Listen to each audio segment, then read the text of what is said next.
Hello friends, welcome to target and goal. Friends, ये समसामयिक घटना चक्र पॉइंटर है और ये है पॉलिटी का पॉइंटर। तो इसमें से जो राज्य व्यवस्था है, पॉलिटी है, उसमें हम पॉइंटर से देखेंगे।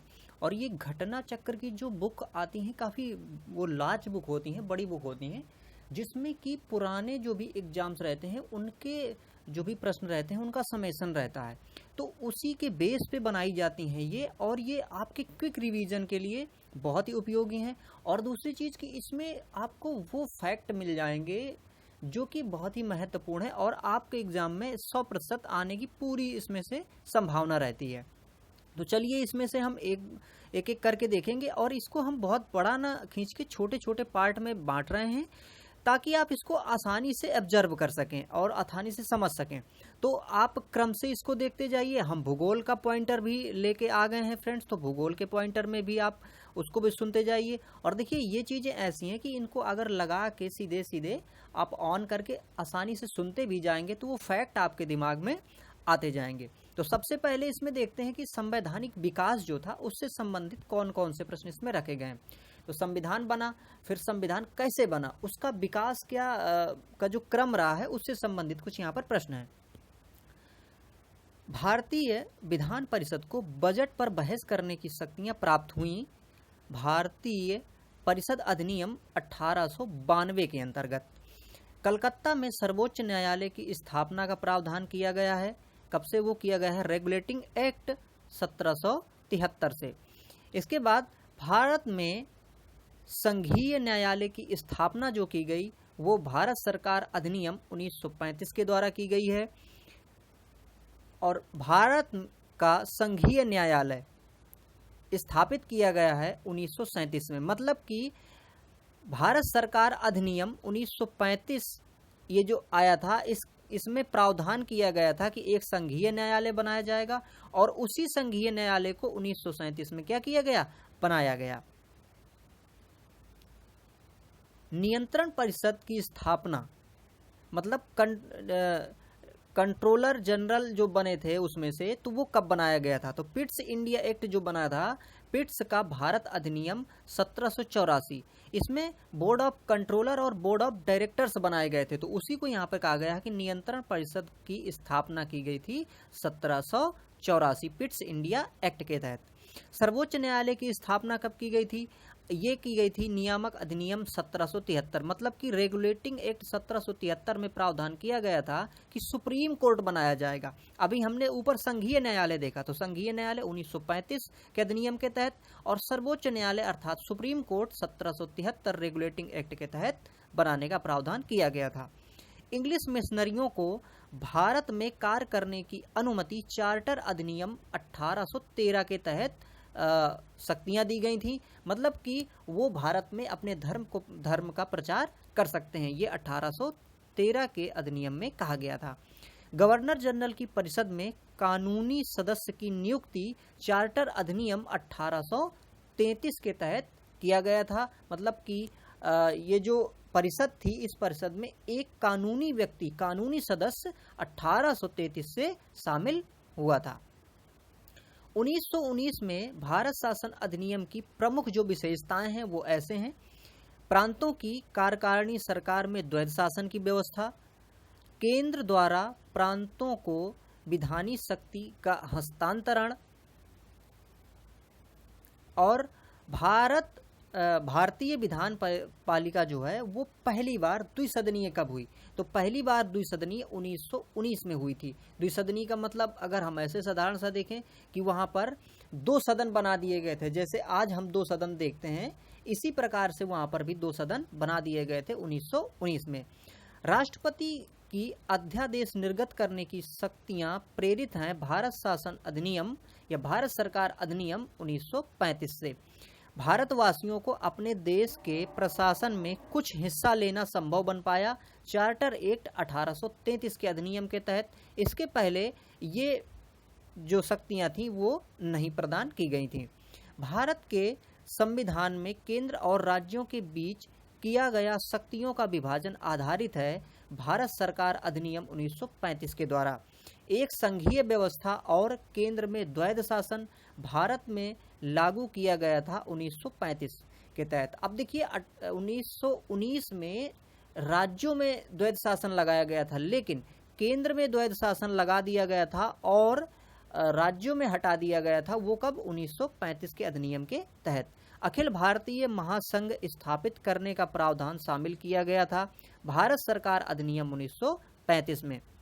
1935 के अधिनियम द्वारा स्थापित संघ में अवशेष शक्तियां दी गई थी गवर्नर जनरल को। मतलब कि अगर अवशेष शक्तियां का मतलब ये है कि कोई ऐसा विषय जिसको पहले से इंडिकेट नहीं किया गया है, पहले से उसको लिखित नहीं किया गया है, तो उस पे जो कानून बनाने की शक्ति दी गई थी 1935 के तहत किसको दी गई थी? गवर्नर जनरल को दी गई थी। जैसे इस समय अवशेष शक्तियों की जो शक्ति है वो किसके पास है? संसद के पास है। जैसे कोई भी कानून अगर उसको पहले से ये नहीं किया गया है कि इसमें कानून कौन बनाएगा, राज्य बनाएगा, केंद्र बनाएगा, या समवर्ती सूची में रहेगा, तो उसमें जो कानून बनाने की शक्ति है वो संसद को प्रदान की गई है। भारत सरकार अधिनियम 1935 में स्वीकार किया हुआ महत्वपूर्ण और स्थायी अवयव नहीं था। वो क्या नहीं था?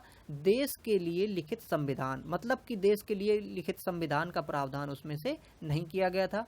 1935 का गवर्नमेंट ऑफ इंडिया एक्ट महत्वपूर्ण है क्योंकि ये भारतीय संविधान का प्रमुख स्रोत है। भारतीय संविधान जो वर्तमान स्वरूप में है ये अधिकांशतः भाग कहाँ से प्रेरित है? 1935 के अधिनियम से प्रेरित है। वर्मा भारत से कब अलग हुआ? वर्मा मतलब म्यांमार भारत से कब अलग हुआ था? गवर्नमेंट ऑफ इंडिया एक्ट 1935, मतलब 1935 में म्यांमार को भारत से अलग कर दिया गया था। वर्ष 1937 के चुनाव में कांग्रेस का मंत्रिमंडल बना था। उसमें से उसके जो प्रांत थे वो कितने प्रांत थे? 8 प्रांत थे। एक निर्वाचित संविधान सभा द्वारा भारत में संविधान का निर्माण करने का प्रस्ताव किया गया था। ये किया गया था क्रिप्स मिशन के तहत। क्रिप्स मिशन के तहत ये कहा गया था कि एक संविधान सभा बनाई जाएगी। भारत में उपनिवेशी शासन के संदर्भ में 1883 में एल्बर्ट बिल का उद्देश्य था, जहां तक अदालतों की दांडिक अधिकारिता का संबंध था और भारत तथा यूरोपीय लोगों को बराबरी का मतलब बराबरी पर उनको रोकना। तो ये जो एल्बर्ट बिल था, एल्बर्ट बिल का ये महत्व था कि जो भारतीय लोग थे या फिर इंग्लैंड के लोग थे, इन दोनों लोगों पे कानूनी व्यवस्था को समान रूप से लागू करने का ये प्रावधान किया गया था। कैबिनेट मिशन योजना के अंतर्गत संविधान निर्मात्री परिषद में प्रत्येक प्रांत को आवंटित सदस्य संख्या निर्धारित करने के लिए प्रतिनिधि जनसंख्या के अनुपात में था 10 लाख। मतलब कि जो कैबिनेट मिशन के माध्यम से हमारी संविधान सभा थी तो उसमें से एक कैंडिडेट के लिए 10 लाख व्यक्तियों का प्रतिनिधित्व रखा गया था कि एक कैंडिडेट जिस भी राज्य से आएगा, जिस जगह से आएगा, तो वो 10 लाख लोगों का प्रतिनिधित्व करेगा। कैबिनेट मिशन के जो सदस्य थे वो थे पैथिक लॉरेंस, स्टैफोर्ड क्रिप्स एवं एवी अलेक्जेंडर। तो ये कैबिनेट मिशन के सदस्य थे। भारतीय संविधान सभा का गठन किया गया था कैबिनेट मिशन योजना 1946 के अंतर्गत। मतलब कि कैबिनेट मिशन जो योजना आई थी उसी के तहत हमारे यहाँ पर संविधान सभा का निर्माण किया गया था, संविधान सभा बनाई गई थी। 1946 में निर्मित अंतरिम सरकार में कार्यपालिका परिषद के उपसभापति थे जवाहरलाल नेहरू। कथन है बेवेल योजना के अनुसार कार्यकारी परिषद में हिंदू और मुस्लिम सदस्यों की संख्या समान होती थी और इसका कारण या रीजन है, बेवेल का विचार था कि ऐसी व्यवस्था से भारत का बंटवारा बच जाएगा। तो एक बेवेल जो योजना थी, बेवेल योजना में उन्होंने ये प्रावधान किया था कि भारत में हिंदू और मुस्लिमों की दोनों की जो सदस्य संख्या है वो बराबर रख दी जाए कार्यकारी परिषद में। लेकिन क्या इसका ये उद्देश्य था कि इससे विभाजन बच जाएगा? नहीं, उनका ये उद्देश्य नहीं था। बेवेल योजना में अंग्रेजों का ये उद्देश्य था। तो इसका मतलब ये है कि देखिए कथन और कारक पे था, तो ये कथन तो इसका सही है लेकिन कारक इसका सही नहीं है। तो कारक इसलिए सही नहीं है, कारण इसलिए नहीं सही है क्योंकि उनका ये उद्देश्य नहीं था कि भारत का विभाजन रुक जाए, बल्कि उनका ये उद्देश्य था कि हम लोग अपनी समस्याओं को किस तरह से समाप्त कर सकें। भारत के लिए संविधान की रचना हेतु संविधान सभा का विचार सर्वप्रथम प्रस्तुत किया था स्वराज पार्टी द्वारा 1934 में। तो स्वराज पार्टी का जो गठन हुआ था उसने सबसे पहले ये प्रावधान किया था या उन्होंने ये विचार किया था कि संविधान सभा होनी चाहिए। संविधान सभा के बारे में जो कुछ कथन है वो इस प्रकार से हैं। इनमें बड़ी संख्या में समितियों की मदद से काम किया, उसमें से प्रारूप समिति मुख्य थी, मतलब कि समितियां बनाई गई थी संविधान बनाने के लिए, और जिसमें से जो प्रारूप समिति थी ये बहुत ही महत्वपूर्ण थी। प्रारूप समिति के जो अध्यक्ष थे वो भीमराव अंबेडकर जी थे। अल्पसंख्यक समुदाय जैसे ईसाई, एंग्लो इंडियन और पारसियों को भी पर्याप्त प्रतिनिधित्व दिया गया था। इसकी चुनाव प्रक्रिया 1935 के अधिनियम के 6वीं अनुसूची पर आधारित थी। कर, संपत्ति और शैक्षणिक योग्यता के कारण मताधिकार सीमित था। मतलब कि ये हुआ कि जो वहाँ पर हम ये कहें संविधान सभा में जो लोग आए थे तो वो इनडायरेक्टली चुन के आए थे, क्योंकि उस समय हम डायरेक्टली लोगों से चुनाव कराने की स्थिति में नहीं थी। जैसा कि हमने ऊपर देखा कि 10 लाख लोगों का एक व्यक्ति प्रतिनिधित्व कर रहा था, और ये बहुदलीय निकाय था क्योंकि इसमें से सारे दलों को क्या किया गया था, उसमें इन्वॉल्व किया गया था। भारत के संविधान का प्रारूप तैयार करने वाली संविधान सभा के सदस्यों को विभिन्न प्रांतों की विधान सभाओं द्वारा चुना गया था। संविधान सभा में सदस्यों का चुनाव हुआ था प्रांतीय सभाओं द्वारा। संविधान सभा की प्रथम बैठक की अध्यक्षता डॉक्टर सच्चिदानंद सिन्हा ने की थी। तो ये जो डॉक्टर सच्चिदानंद सिन्हा थे ये अस्थायी अध्यक्ष बनाए गए थे बैठक के, संविधान सभा के, लेकिन पूर्णतः जो बनाए गए थे सदस्य वो कौन थे, राजेंद्र प्रसाद इसके बाद में बनाए गए थे।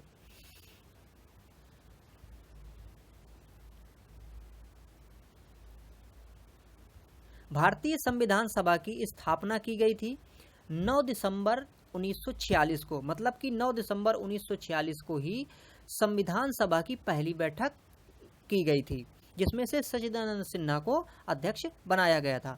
भारत की संविधान सभा का प्रथम अधिवेशन ये देखिए वही 9 दिसंबर को किया गया था, 9 दिसंबर 1946 को किया गया था। भारत को एक संविधान देने का प्रस्ताव संविधान सभा द्वारा पारित किया गया था। यहाँ पर प्रस्ताव मतलब प्रस्तावना से है, ये प्रस्ताव पारित किया गया था 22 जनवरी 1947 को। मतलब कि जो हमारी प्रस्तावना है, इस प्रस्तावना को जो पंडित जवाहरलाल नेहरू द्वारा प्रस्तुत किया गया प्रस्ताव था, इसको पारित कर दिया गया था 22 जनवरी 1947 को। इसके बाद इसको उसमें जोड़ दिया गया था। संविधान सभा में उद्देश्य प्रस्ताव, देखिए प्रस्तावना प्रस्तुत करने वाले व्यक्ति कौन थे, वही जो हमने अभी बात की पंडित जवाहरलाल नेहरू ने किया था। भारतीय संविधान के निर्माण से संबंधित सही कथन है पंडित जवाहरलाल नेहरू के उद्देश्य प्रस्ताव का जो संविधान सभा द्वारा स्वीकार किया गया था संविधान के निर्माण पर असर था। उद्देशिका बहुत महत्वपूर्ण उद्देश्यों की पूर्ति करती थी। संविधान को भारत के लोगों ने आदेशित किया है, मतलब कि भारत के लोगों द्वारा ही ये माना जाता है कि संविधान बनाया गया और उनके द्वारा ही इसको अडॉप्ट किया गया या स्वीकार किया गया है। भारतीय संविधान को बनाने हेतु भारतीय विधानसभा के कुल अधिवेशन हुए कितने, 12, और भारत के संविधान के निर्माण में संविधान सभा को समय लगा 2 वर्ष 11 माह 18 दिन। सही सुमेलन के प्रकार जो हैं वो इस प्रकार से हैं कि संविधान सभा के पहले उपाध्यक्ष थे H.C. मुखर्जी। प्रारूप समिति के मूलतः एकमात्र कांग्रेसी सदस्य जो थे वो थे K.M. मुंशी। राजस्थान की रियासतों का प्रतिनिधित्व करने वाले जो व्यक्ति थे वो कौन थे, V.T. कृष्णामाचारी। संघ संविधान समिति के अध्यक्ष कौन थे, पंडित जवाहरलाल नेहरू थे। संविधान सभा की प्रांतीय संविधान समिति का अध्यक्ष कौन थे, वो थे सरदार पटेल। भारतीय संविधान सभा की प्रारूप समिति के अध्यक्ष जैसा कि आप जानते हैं B.R. अम्बेडकर जी थे। संविधान सभा द्वारा स्थापित मौलिक अधिकारों और अल्पसंख्यकों हेतु सलाहकार जो समिति थी उसके अध्यक्ष थे Sardar Patel. Doctor B R Ambedkar की अध्यक्षता में संविधान सभा की प्रारूप समिति के अन्य जो सदस्य थे उनकी संख्या कितनी थी? 6 थी। संविधान सभा में डॉक्टर बी आर अम्बेडकर की अध्यक्षता में प्रारूप समिति का गठन 29 अगस्त 1947 को किया गया था। भारतीय संविधान के निर्माण के समय संवैधानिक जो सलाहकार थे, यानी संवैधानिक जो सभा थी उसके सलाहकार थे बी एन राव।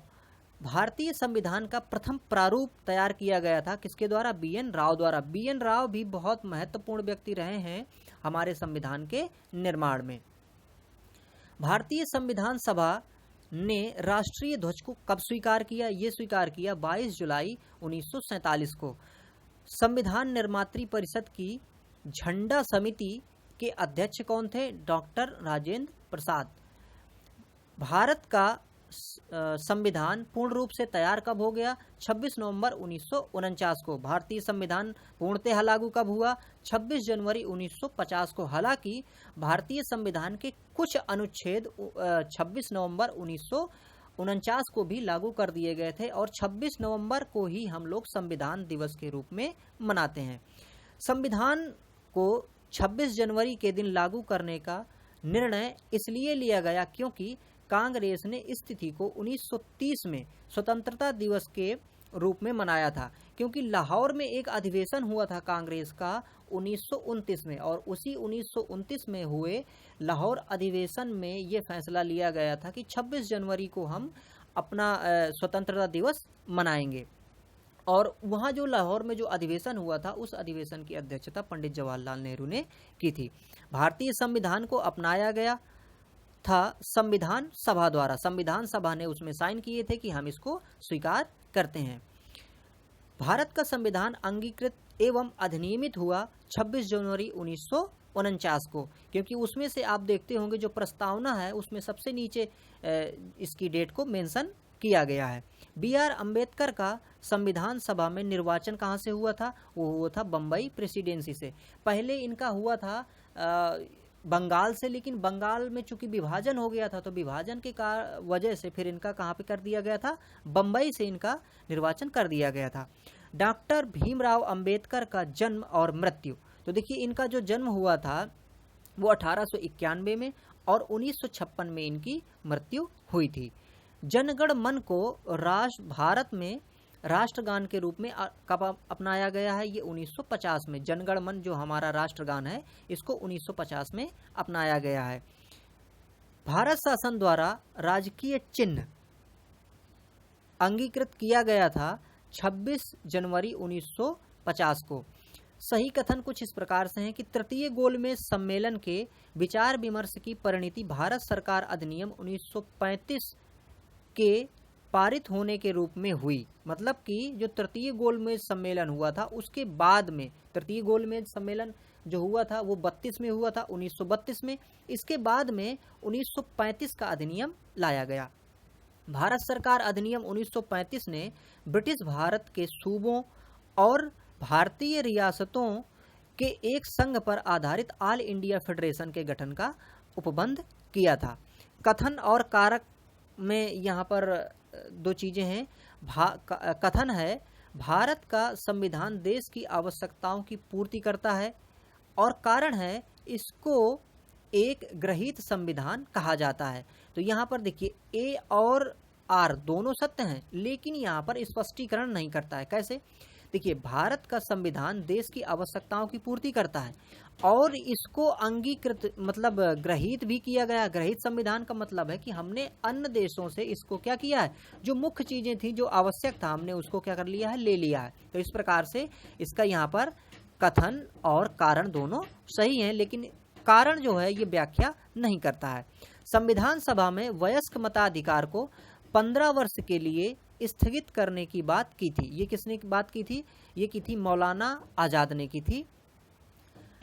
भारत की स्वतंत्रता के बाद भारतीय राष्ट्रीय कांग्रेस को एक राजनैतिक दल के रूप में भंग कर दिया जाना चाहिए। ये किसने कहा था? महात्मा गांधी ने। महात्मा गांधी ने सुझाव दिया था कि जब हमें स्वतंत्रता मिल गई तो ये जो कांग्रेस है इसको हमें, राष्ट्रीय कांग्रेस को क्या कर देना चाहिए, भंग कर देना चाहिए। अपनी राष्ट्रवादिता प्रतिक्रिया में भारतीय संविधान के निर्माताओं ने अल्पसंख्यकों के हितों तथा भावनाओं के महत्व को कम करने के आंका है। ये कथन किसने कहा है? ये कहा है आइवर जेनिंग्स ने कहा है। आइवर जेनिंग्स एक बहुत ही मर्मज्ञ व्यक्ति थे। ये संविधान के बारे में काफी अच्छा नॉलेज रखते थे। संविधान सभा कांग्रेस थी और कांग्रेस भारत था। ये किसने कहा है? ये कहा है ऑस्टिन ने।